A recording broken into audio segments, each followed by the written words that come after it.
కేసీఆర్ గారు తెలంగాణ రాష్ట్రం ఏర్పడిన తర్వాత ముఖ్యమంత్రి పదవి చేపట్టిన తర్వాత అన్ని మతాల్లో ఉన్నటువంటి ఔన్నత్యాన్ని ప్రజలకు తెలియజేయాలి. అన్ని పండుగలు కూడా పేదవాళ్ళు ఘనంగా సంతోషంగా నిర్వహించాలని చెప్పి అన్ని పండుగలకు కూడా అధికారికంగా 10 ఏళ్ల పాటు నిర్వహించినటువంటి విషయం మనందరికీ కూడా తెలుసు. అందులో భాగంగా క్రిస్మస్ సందర్భంగా అధికారికంగా ఫీజు నిర్వహించడం, పేదలకు దుస్తులు పంపిణీ చేయడం, రంజాన్ సందర్భంగా ఇఫ్తార్ ఏర్పాటు చేయడం, దుస్తులు పంపిణీ చేయడం, బతుకమ్మ సందర్భంగా మహిళలకు మరి చీరలు పంపిణీ చేయడం, అధికారికంగా గ్రామదేవత అనేటువంటి బోనాలను కూడా అధికారికంగా చేయడం మనం 10 ఏళ్ల పాటు చూసినాం. కానీ బాధాకరం, ఈ సంవత్సర కాలంలో అమలు కాని మాటలు చెప్పి, అమలు కాని హామీలు చెప్పి ప్రభుత్వానికి వచ్చినటువంటి కాంగ్రెస్ ప్రభుత్వం ఏది కూడా పట్టించుకొని పరిస్థితులు మనం చూస్తున్నాం. ఇదే కాకుండా మీరు ఇచ్చినటువంటి హామీలు నెరవేర్చాలని చెప్తే ప్రతిపక్ష నాయకులపైన ప్రతీకార చర్యలు అంటున్నారు. ప్రజాపాలన పోయింది, ప్రతీకార చర్యలకు పాల్పడుతున్నారు.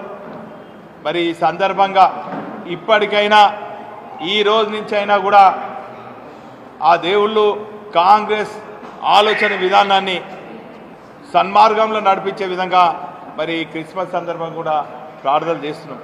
ఈరోజు హైదరాబాద్ బ్రాండ్ ఇమేజ్ని దెబ్బకొట్టే విధంగా కుట్రపూరితంగా మరి ఏం ఆలోచనలు ఏమో తెలియదు కానీ మరి హైడ్రా పేరిట పేదల ఇండ్లతో పాటు అనేక మరి కార్యక్రమాలు చేపడుతుంటే రియల్ ఎస్టేట్ అంతా కూడా డమలమైంది. పేదలందరూ కూడా రోడ్డు మీదకి వచ్చింది. ఈరోజు హైడ్రా కాకుండా అనేక అవినీతి కార్యక్రమాలు చేపట్టడం జరిగింది.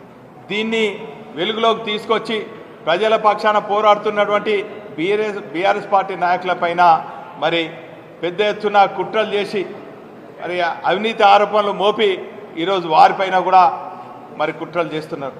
ఈరోజు ఫార్ములా ఈ పేరిట హైదరాబాద్ బ్రాండ్ ఇమేజ్ని పెంపొందించే క్రమంలో ఆనాటి మరి మంత్రివర్యులు కేటీ రామారావు చేస్తే మరి పెద్ద ఎత్తున పెట్టుబడులు రావటం కాకుండా అనేక కంపెనీలు కూడా హైదరాబాద్కు వచ్చిన పరిస్థితి కనబడ్డది. కానీ ఈరోజు వారిపైన కేసు నమోదు చేసి ఈరోజు మరి ప్రపంచ దేశాల్లోనే హైదరాబాదే కాదు దేశ ప్రతిష్ట కూడా దిగజారే విధంగా మరి కాంగ్రెస్ ప్రభుత్వం చేస్తుంది. దీన్ని తీవ్రంగా ఖండిస్తున్నాం.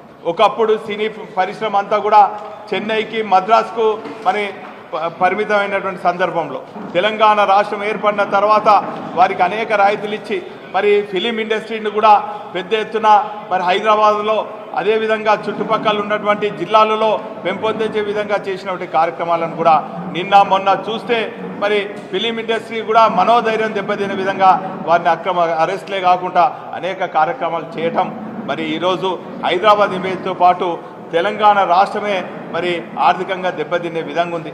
అందుకే ఈ సందర్భంగా కాంగ్రెస్ నాయకులు మరి ఇప్పటికైనా కూడా మీరు ఇచ్చిన హామీలపైన దృష్టి సారించి మరి ప్రజాపాలన అన్నారు, ప్రజల పాలన మరి ఖచ్చితంగా అమలు చేసి ప్రతీకార పాలన స్వస్తి పలకాలని చెప్పి ఆ ప్రభు అయినటువంటి యేసును కూడా వేడుకుంటూ